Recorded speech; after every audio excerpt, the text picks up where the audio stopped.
Andando un día al pozo le encontré, sentado y solitario yo le hallé.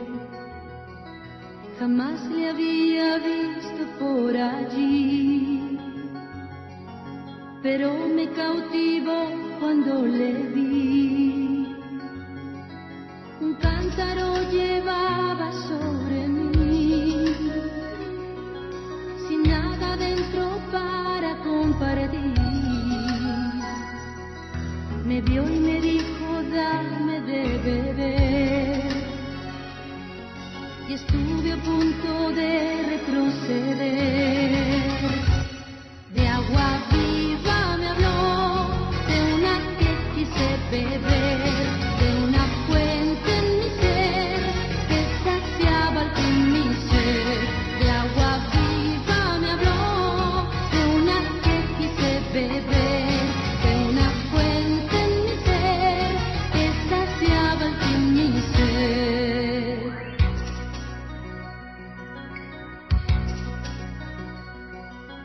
Me dijo, vete a casa y vuelve aquí. Con el que está contigo, vuelve a mí. Yo puedo abrir mi pozo a todo aquel que esté dispuesto de mi agua a tener. Sentirme confundida junto a él. Mi vida entera pudo conocer. Dejé a sus pies mi cántaro y corrí, diciendo a todos que lo conocí. De agua viva me habló, de una que quise beber, de una fuente en mi ser que saciaba al fin mi ser.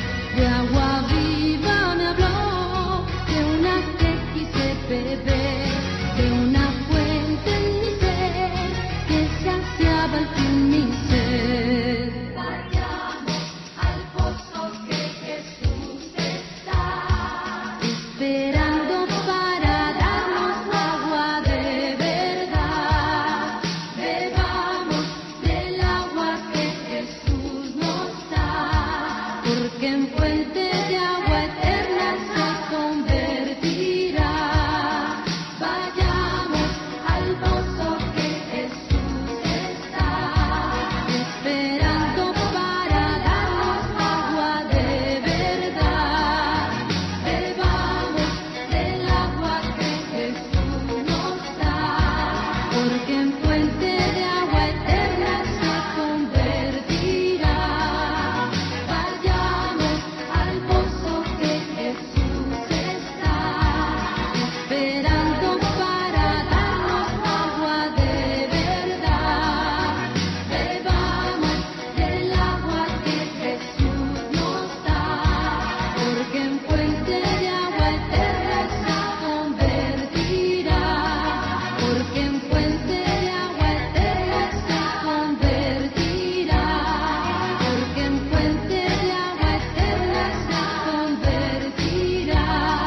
Porque en fuente de agua eterna se convertirá.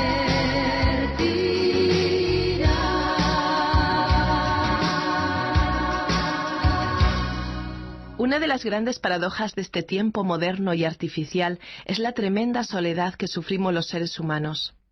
A pesar de que vivimos en la era de las comunicaciones, son muchos los que viven incomunicados. Aunque nos resulta fácil hablar con alguien en las antípodas, nos cuesta un mundo conocer al vecino. Dios no nos creó para que viviésemos solos.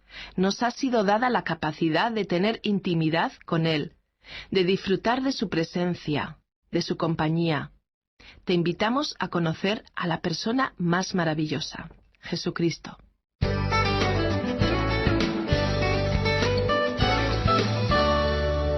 Estimado oyente, en nuestro recorrido por este libro de los Proverbios llegamos hoy al capítulo 19 y vamos a comenzar leyendo el primer versículo. Mejor es el pobre que camina en integridad que el fatuo de labios perversos. El Señor nos ha prohibido llamar a alguna persona necia o fatua, pero el Espíritu de Dios realmente ha venido usando esa palabra. Aparentemente, en la familia humana hay muchas personas que pueden ser descritas de esa manera. Ahora los versículos 2 y 3 dicen: El alma sin ciencia no es buena, y aquel que se precipita peca. La insensatez del hombre tuerce su camino, y luego se irrita su corazón contra el Señor. En todos estos proverbios podemos observar un paralelismo antitético o por contraste. Aquí tenemos un contraste entre aquellos que son los hijos de Dios y aquellos que no lo son. Los unos están en el sendero de la verdad, y a los otros, en el sendero de la voluntad propia y la ignorancia, Dios los llama necios o insensatos. Estamos seguros de que usted habrá escuchado un proverbio secular que dice que donde la ignorancia es bendición, es una tontería el ser sabio. Bien, ese es un proverbio falso, y hay a veces personas que incluso se enorgullecen de su ignorancia de la Biblia. Permítanos mencionar otro de esos dichos o proverbios que nos envió ese profesor del cual hemos hablado anteriormente y que dice: Nadie es inculto si conoce la Biblia, y nadie es verdaderamente educado si es ignorante de sus enseñanzas. Aunque el mundo no acepte esto, creo que es cierto. No creo que alguien pueda ser verdaderamente culto y educado si desconoce la Biblia, y con toda seguridad uno no puede ser un cristiano maduro si desconoce la Biblia. El conocimiento de la Biblia debería ser una característica del Hijo de Dios. En el versículo 4 de este capítulo 19 de los Proverbios continuamos leyendo lo siguiente: Las riquezas atraen muchos amigos, pero el pobre hasta de su amigo es apartado. Las personas adineradas siempre van a tener muchos amigos. Sus casas estarán llenas de huéspedes mientras la nevera esté llena de alimentos, el bar esté bien provisto de bebidas y haya música y entretenimiento para mantener una vida social activa. Pero es interesante ver que la palabra de Dios aconseja al Hijo de Dios buscar a la gente sin recursos. Recordemos que el apóstol Santiago, de una forma práctica, les habló a sus lectores de la siguiente situación: Si en vuestra congregación entra un hombre con anillo de oro y ropa espléndida, y también entra un pobre con vestido andrajoso, y miráis con agrado al que trae la ropa espléndida y le decís: Siéntate tú aquí en buen lugar, y decís al pobre: Quédate tú allí de pie, o siéntate aquí en el suelo. Desgraciadamente, es cierto que en algunos países y culturas un hombre pobre de recursos tiene problemas en algunas iglesias, las cuales son a veces un reflejo de la desigualdad, tensión social o lingüística que caracteriza a esa población. La naturaleza humana no ha cambiado a través de los siglos. La vieja naturaleza controlada por el pecado aún evidencia su presencia. Hay personas que asisten a la iglesia que se mueven dentro de grupos afines a su posición social y en los cuales se ve actuar esa naturaleza humana normal que mencionábamos. Se ve precisamente en actitudes de distanciamiento con respecto a personas o familias de condición modesta. En este sentido, en la Biblia Dios habla con claridad también sobre estos asuntos de discriminación social. Dice aquí el proverbio que hemos leído: El pobre hasta de su amigo es apartado. Hay grupos en los que cuando descubren que alguien tiene pocos recursos no le quieren en su círculo de amistades. Ahora el versículo 5 dice: El testigo falso no quedará sin castigo, y el que dice mentiras no escapará. Bueno, si usted avanza un poco en la lectura y lee el versículo 9 de este mismo capítulo, encontrará casi la misma declaración, que parecería ser una repetición de lo que acabamos de leer. En la primera parte dice: El testigo falso no quedará sin castigo, tanto en el versículo 5 como en el 9. En el versículo 5, el proverbio finaliza diciendo: Y el que dice mentiras no escapará, mientras que el versículo 9 finaliza diciendo: Y el que dice mentiras perecerá. Lo que ambos proverbios están diciendo es lo siguiente: que el falso testigo no va a poder escapar, será descubierto, tendrá que rendir cuentas por lo que ha dicho. Y no solo eso, sino que esta persona también perecerá, porque Dios se encargará de ello. Él lo aclaró en el libro de Apocalipsis, capítulo 21, versículo 8, donde se habla del final de una serie de personas que se rebelaron y persistieron en sus pecados. Recordemos lo que ocurrió con Acab, rey de Samaria, y Jezabel, en relación con la viña de Nabot. El registro histórico se encuentra en el primer libro de los Reyes, capítulos 21 y 22. Como Nabot no estaba dispuesto a entregar su viña al rey, se organizó una parodia con testigos falsos que presentaron un cargo falso contra Nabot y, en consecuencia, él fue apedreado hasta la muerte. El rey Acab pensó que se había salido con la suya con este crimen, pero el profeta Elías se encontró con él y le anunció que allí donde la sangre inocente de Nabot había sido derramada, los perros lamarían la misma sangre del rey Acab. Lo que sucedió fue lo siguiente. Acab fue a luchar en una batalla contra Siria, aliado con el rey Josafat. Acab colocó al rey Josafat en el frente de la batalla usando sus ropas reales, mientras que el propio Acab se disfrazó como un soldado común para pasar desapercibido. Pero un soldado del bando enemigo, con ganas de disparar, tensó su arco y disparó una flecha a la aventura. Él no sabía a quién estaba apuntando, pero todo sucedió como si esa flecha tuviera escrito en ella el nombre de Acab, porque se dirigió directamente hacia el rey, hiriéndolo de muerte. Y el rey le dijo al cochero que guiaba su carro: «Da la vuelta y sácame del campo, pues estoy herido». Y este hombre le obedeció. ¿Y sabe usted a dónde le llevó? Precisamente a la viña de Nabot. Él quizás pensaba ocultarse en ese lugar, pero allí fue donde murió. El primer libro de los Reyes, capítulo 22, versículo 34, nos cuenta lo siguiente. Entonces el rey fue traído a Samaria y lo sepultaron allí. Lavaron el carro en el estanque de Samaria y los perros lamían su sangre.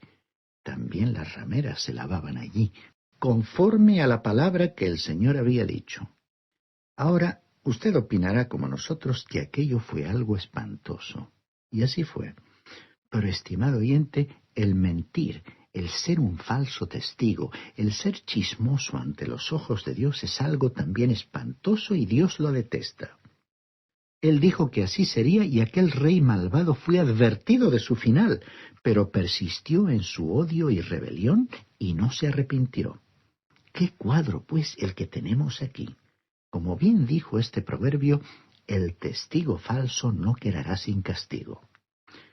Luego el versículo 6 de este capítulo 19 de Proverbios dice: Muchos buscan el favor del generoso, y todos son amigos del hombre que da. Podríamos transferir esta actitud al mundo de la política, en la cual a veces se intercambian favores, principalmente relacionados con asuntos económicos particulares. Hoy se habla mucho de la corrupción y todos estamos bien familiarizados con el tema y todas sus derivaciones. Bien dice aquí, todos son amigos del hombre que da. Y todos sabemos que esta afirmación es cierta y que esa amistad se prolongará mientras tal persona siga dando y esté satisfecha con las contrapartidas recibidas, porque en ciertos ambientes nadie da nada desinteresadamente. Bien, sigamos adelante en este capítulo y leamos lo que dice el versículo 7. Si todos los hermanos del pobre lo aborrecen, ¿cuánto más sus amigos se alejarán de él? Buscará una palabra y no la hallará. Esto es algo muy cierto. Los hermanos del pobre le aborrecen no en el sentido que usted y yo pudiéramos pensar, sino que en realidad no quieren tener nada que ver con él, prefieren ignorarlo. Una vez que ellos han prosperado económicamente, optan por eludir su trato lo más posible. También estamos familiarizados con las promesas electorales dirigidas hacia los sectores menos favorecidos de la sociedad. Se prometen subvenciones, rebajas de impuestos, mejor asistencia social y mejor cobertura para todas las necesidades sanitarias. Muchas veces estas promesas son hechas de buena fe, por personas sinceramente bien intencionadas, que tienen una motivación sincera para mejorar las condiciones sociales de todos los ciudadanos. Pero el problema es que luego, en el ejercicio del poder, intervienen otros factores condicionantes y complicaciones que superan a las personas y nadie es realmente capaz de resolver los complejos problemas del mundo actual. ¿Sabe usted, estimado oyente, lo que necesitamos? Necesitamos a personas implicadas en la actividad política que nos hagan regresar a Dios. Personas que reconozcan que no tienen la respuesta y que la única opción que queda es recurrir a Dios, estar dispuestos a establecer una relación con Él, a servirle y a clamar en oración, reconociendo que han tratado por todos los medios de resolver los problemas humanos y que la única salida es reconocer la suficiencia y el poder de Dios para intervenir en la historia y detener el deterioro creciente de la situación. Y creemos que sería mucho mejor el escucharlo a Él que escuchar todos los tópicos y utopías que se oyen, pronunciadas ya, y todo hay que decirlo, con poca convicción.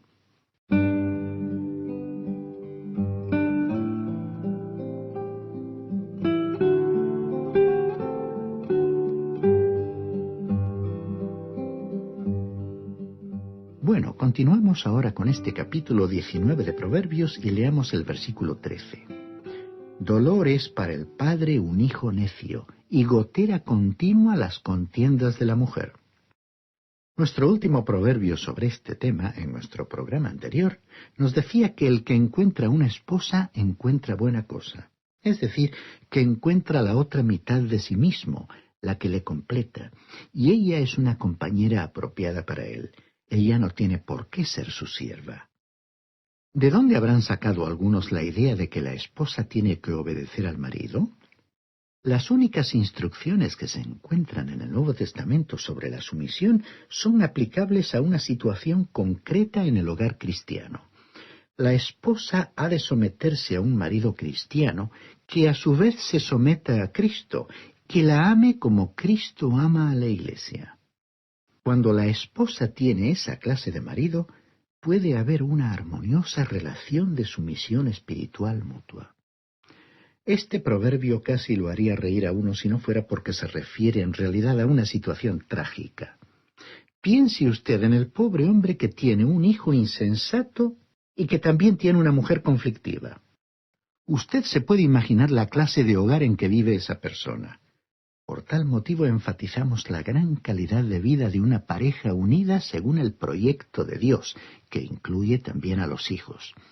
Y entonces sí que vemos un contraste enorme con la situación que describe este proverbio.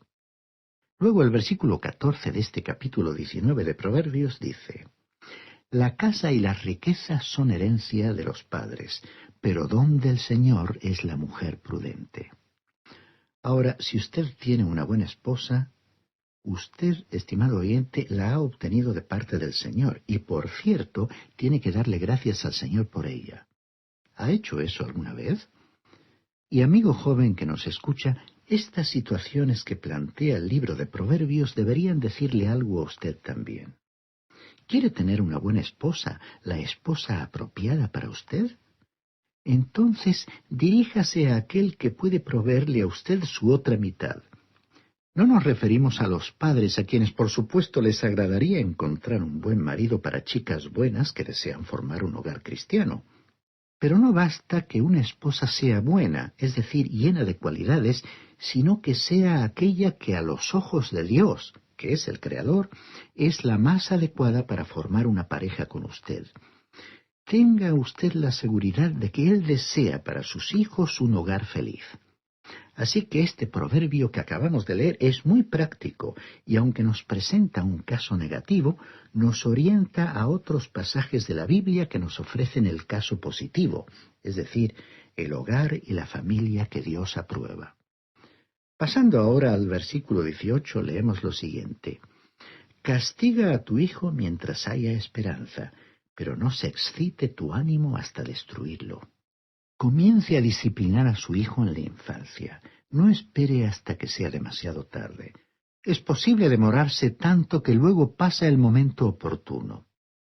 Cierto hombre que recibió la salvación en Cristo cuando ya era una persona madura dijo: Mi esposa y yo hemos sido salvos recientemente y le estamos dando gracias a Dios por ello, pero, dijo con tristeza, hemos perdido a todos nuestros hijos. porque habíamos formado un hogar que poco a poco comenzó a deteriorarse hasta desembocar en situaciones caóticas, y ahora vemos ese ambiente reflejado en nuestros hijos. Hasta aquí la cita. Como usted ve, estimado oyente, esa pareja esperó hasta que ya era demasiado tarde. Uno debería comenzar con una disciplina controlada por el amor, es decir, que además del amor humano refleje el amor de Dios, desde la infancia y pasando luego por la compleja etapa de la adolescencia. Por supuesto que este proverbio excluye los castigos brutales que destruirán el espíritu del hijo y el respeto en la relación con los padres.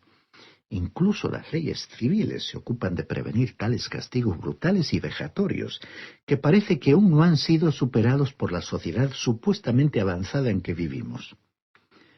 Dios ha dado mandamientos concretos para los cristianos, instruyendo a los hijos a obedecer a los padres, como vemos en la carta a los Efesios, capítulo 6, versículo 1. Pero después les dice a los padres en el mismo capítulo 6, pero en el versículo 4, «Y vosotros, padres, no provoquéis a ira a vuestros hijos, sino criadlos en disciplina e instrucción del Señor». Ningún padre debería arremeter contra ellos cuando está enfadado, como dando rienda suelta a su rabia. Los hijos se dan cuenta cuando los padres están desahogando en ellos su enojo y frustración. En ese estado, los padres actuarán fuera de control y se excederán en su castigo. No olvidemos que esta disciplina se ejerce de parte del Señor y bajo el control del Señor.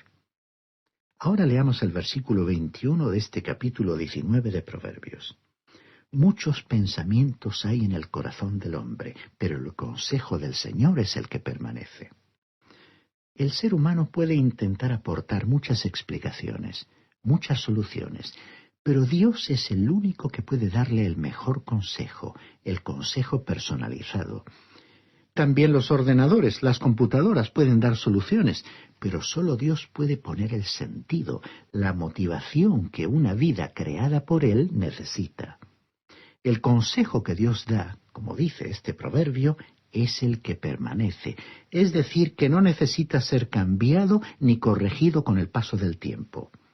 Ahora el versículo 22 de este capítulo 19 de Proverbios dice: «Una satisfacción es para el hombre hacer misericordia, y mejor es un pobre que un mentiroso».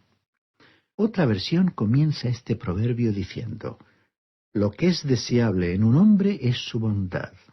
¿Cuántas personas conoce usted con este carácter? Nos referimos a personas generosas, amables, afectuosas.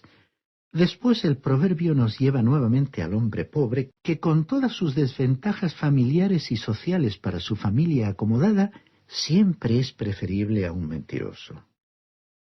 Leamos ahora el versículo 23 del capítulo 19 de Proverbios. «El temor del Señor lleva a la vida. Con él vive del todo tranquilo el hombre y no es visitado por el mal». El temor del Señor es todo lo opuesto a vivir avergonzado, viviendo con una constante sensación de pavor, con temor. El proverbio pone en claro que el verdadero temor reverente de Dios significa que usted puede descansar satisfecho. Quiere decir que usted le reconoce, que le ha mirado por la fe, que le ha aceptado y que quiere seguirle. De esa manera, usted puede descansar tranquilo, confiado y satisfecho. Leamos ahora el versículo 24 de este capítulo 19 de Proverbios. «El perezoso mete su mano en el plato, pero ni aun es capaz de llevársela a la boca». Aquí tenemos otro proverbio que tiene cierto sentido del humor. Nos presenta a un hombre tan perezoso que puede poner su mano en el plato con la intención de comer, pero que es demasiado perezoso para llevar el alimento a su boca. Cuando alguien llega a ese extremo, realmente es perezoso. Desgraciadamente vemos esa imagen con frecuencia en el ámbito espiritual. La palabra de Dios es nuestro alimento. Conocemos a cristianos que tendrán la Biblia en sus manos, pero son demasiado perezosos como para leerla. Y ahora leamos el versículo 29, último versículo de este capítulo 19 del libro de los Proverbios. «Preparados hay juicios para los insolentes y azotes para las espaldas de los necios». La afirmación bíblica de que el juicio se acerca, bastante evidente por la situación y perspectivas del mundo que la misma Biblia describe, nos recuerda que Dios no será indulgente con los culpables.